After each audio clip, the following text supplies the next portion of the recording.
Hello दोस्तों, अभी हम बात करेंगे HTML एलिमेंट के बारे में। HTML एलिमेंट क्या होता है तो समझने के लिए आपने जो है ना ये दो चीजें देखनी है।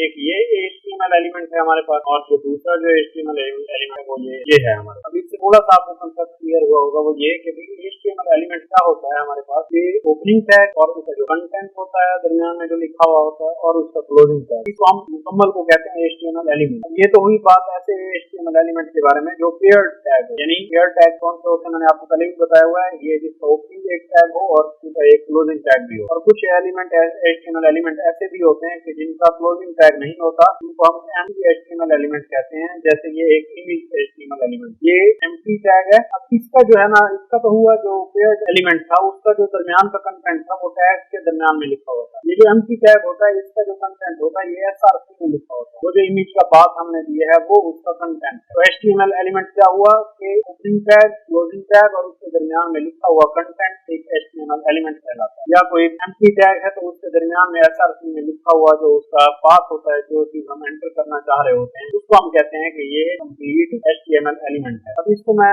एग्जांपल जो है ना आपको चल के दिखाता हूँ। कंट्रोल S करके मैं इसे सेव कर लेता हूँ। अब मैं आपको दिखाता हूँ ये चीज ब्राउजर पे। अब जैसे ये लिखा हुआ, अब ये एक HTML एलिमेंट है और दूसरा HTML एलिमेंट ये है। तो इससे उम्मीद काफी आपको HTML एलिमेंट का कंसेप्ट समझ आ गया हो। ये असल मैं इसलिए बताना चाह रहा हूँ तो बहुत सारी चीजें, ये एक टर्मिनोलॉजी है जो आगे बहुत ज्यादा यूज होने वाली है। मैं आपका बेसिक क्लियर करना चाह रहा हूँ कि आगे हम अगर कोई बात आपको समझाना चाहें और उसमें कुछ टर्मिनोलॉजी आए तो आपको समझने में कोई परेशानी ना हो।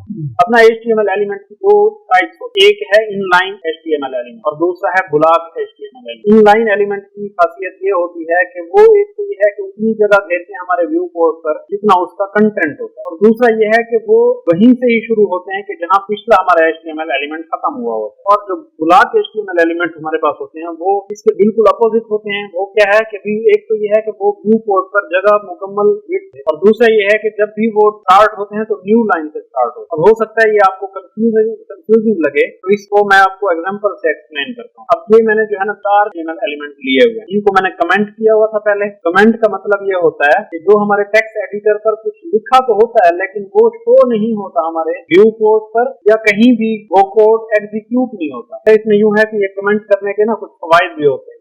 बात होता ये है कि जब हम कोई प्रोग्राम लिख रहे होते हैं, कोई कोड लिख रहे होते हैं, तो हमें बहुत सिचुएशन ऐसी आ जाती हैं कि जब हम चाह रहे होते हैं कि ये कोड हम लिख तो रहे हैं लेकिन हो सकता है ये वर्क ना करे, या एक कोड हम लिख रहे हैं वो वर्क नहीं करता तो हम नया कोड लिखते हैं। तो चाहते हैं कि भी ये पीछे वाला भी अभी जो है ना लिखा जो हुआ है हमने, ये मेहनत हमारी जाया ना जाए। हो सकता है हमें आपको इस कोड के इस पोर्शन को हमें दोबारा जो है ना टेस्ट करना पड़े, तो इसलिए फिर उसको इनएक्टिव करने के लिए उसको हम कमेंट कर देते हैं। नया जो कोड हमने लिखना होता है या कहीं से कॉपी करके पेस्ट करना होता है, उसको हम चेक कर लेते हैं ये सही काम कर रहा है या पहले वाला सही काम कर रहा था, तो हम उसको कमेंट कर देते हैं एक कोड को और दूसरे को एग्जीक्यूट करा के चेक कर लेते हैं। तो इस तरह से ये फायदा होता है कि हमें एक कोड को हटा के दूसरी बार वो दोबारा नहीं लिखना पड़ता, बल्कि वो कमेंट करके हम दूसरे कोड को चेक करते हैं। तो जो कोड का हिस्सा सही काम कर रहा होता है उसको हम टेक्स्ट एडिटर में लिख लेते हैं, और बाकी को जो हमने कमेंट कर लिया था उसको हम अगर वहां से हटाना चाहें, उसको कट करना चाहें, तो उसको एलिमिनेट कर देते हैं। एक कोड एक कमेंट करने का ये फायदा। दूसरा कमेंट करने का ये भी फायदा होता है कि जब हम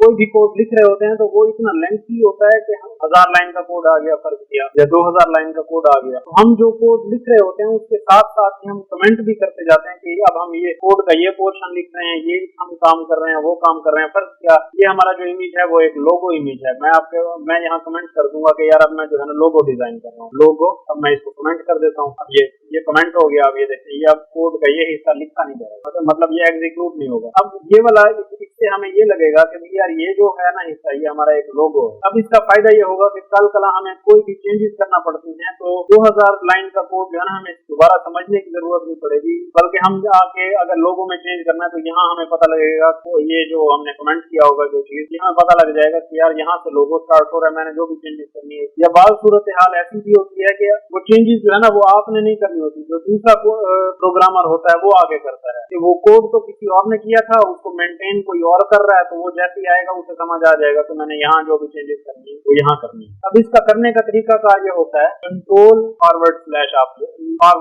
जब आप डालते हैं या आप जो है ना वो लाइन कमेंट हो जाती है। लेकिन अगर आपने सर्च किया मल्टीपल लाइन कमेंट करनी है तो आप उसे उस सारी लाइन को हाईलाइट कर लेते हैं। ये मैंने हाईलाइट कर लिया और ये कंट्रोल फॉरवर्ड स्लैश प्रेस की तो ये कमेंट हो गया। अब इसी को अनकमेंट करने के लिए फिर भी वही तरीका कार है, वो एरिया जो आपने हाईलाइट किया था उसे अनकमेंट करने के लिए कंट्रोल प्लस फॉरवर्ड स्लैश दोबारा प्रेस करेंगे तो ये जो है ना अनकमेंट हो जाएगा। अब की अब जो मैं आपको समझाने वाला हूँ बात, उसके लिए मैं ये जो आपका हाईलाइटेड एरिया है जो मैंने आपको पिछला एलिमेंट समझाने के लिए ये टेक्स्ट वाला पैराग्राफ वाला हिस्सा और इमेज वाला हिस्सा था, ये मैं आपको जो है ना कमेंट कर रहा हूँ क्योंकि ये मुझे फिल वक्त नहीं चाहिए। मुझे चाहिए ये नीचे वाला हिस्सा जो मैं आपको इनलाइन और जो है ना ब्लॉक एलिमेंट समझाने वाला हूँ, उसके लिए मुझे कोड का ये वाला हिस्सा चाहिए तो मैं इसको अनकमेंट कर लूंगा। ये मैंने इसे अनकमेंट कर लिया, कंट्रोल एस करके मैं सेव कर लेता हूँ। अब मैं आपको समझाता हूँ कि इनलाइन एलिमेंट क्या होते हैं और ब्लॉक एलिमेंट क्या होते हैं। ये जैसा कि मैंने आपको पहले बताया था कि इनलाइन हमारे पास जो एलिमेंट्स होते हैं उनकी दो प्रॉपर्टीज होती हैं। एक ये कि भी वो एक जगह उतनी घेरते हैं व्यू पोर्ट पर जितना उनका कंटेंट होता है, और दूसरी उनकी खासियत ये थी कि वो वहीं से शुरू होते हैं जहां पिछला एलिमेंट खत्म हो रहा होता है, वो नई लाइन से शुरू नहीं हो रहे होते। अब ये मैं आपको एग्जांपल से समझाता हूँ। जैसे ये मैंने यहाँ पर कोड लिख दिया, हम अपने चलते हैं व्यू पोर्ट की तरफ यानी अपने ब्राउजर की तरफ। तो ये मैं यहाँ पर इसे रिफ्रेश कर लेता हूँ। अब ये देखिए हमारे पास ना दो HTML एलिमेंट थे, बल्कि 4 HTML एलिमेंट थे। एक ये हमारे पास स्पैन है और नीचे एक स्पैन है और नीचे जो है ना 2 डिव है।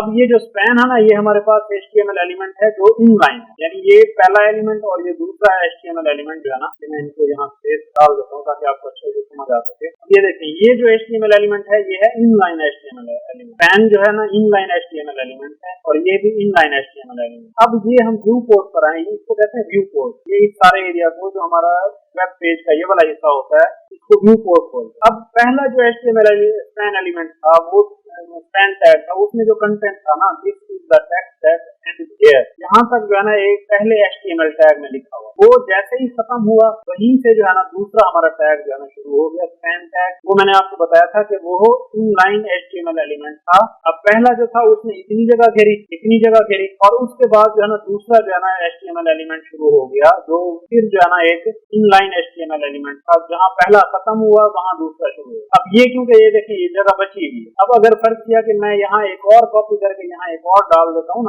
मैंने कॉपी कर लिया और ये मैं इसको ना पेस्ट कर देता हूँ। ये अब एक और जब डाल दिया कंट्रोल एस करके मैंने सेव कर दिया। अब एक और मैंने यहाँ पर स्पैन बना दिया। देखें यहाँ पर जो है ना एक और स्पैन जो कि इनलाइन एक HTML एलिमेंट है वो यहाँ पर आ गया। अब और जगह बची हुई होगी तो वो और इधर भी डाल। बात करने का मकसद ये है कि ये जो हमारे पास HTML एलिमेंट्स होते हैं जो इनलाइन होते हैं वो उतनी जगह घेरते हैं कि जितनी उनका कंटेंट होता है, और दूसरा ये है कि इनलाइन एलिमेंट वहीं से शुरू हो जाते हैं जहाँ पिछला एलिमेंट खत्म हुआ होता है, वो नई लाइन से नहीं स्टार्ट होता। जो ब्लॉक HTML एलिमेंट होते हैं वो बिल्कुल इसी के अपोजिट होते हैं। एक तो ये कि भी वो व्यू पोर्ट की पूरी विड्थ ले लेते हैं और जब वो स्टार्ट होते हैं तो नई लाइन से स्टार्ट होते हैं। जैसे ये हमारे दो डिव जो है ना थे, वो जो डिव है ना हमारे पास वो ब्लॉक एलिमेंट है। एक यहाँ यानी ये यहाँ जगह थी यहाँ लगे डिव एलिमेंट जो ब्लॉक एलिमेंट है डिव टैग वो यहाँ से नहीं शुरू हुआ बल्कि वो नई लाइन से शुरू हुआ और उसने पूरी जगह घेर लिया है, विड्थ जो है ना व्यू पोर्ट की पूरी घेर ली है। और जो दूसरा डिव एलिमेंट था वो नई लाइन से शुरू हुआ, उसने भी यहाँ पूरी जगह घेर ली है। ये जगह कैसे घेर ली है ये मैं आपको यहाँ पर दिखा देता हूँ। ये हमारे पास अब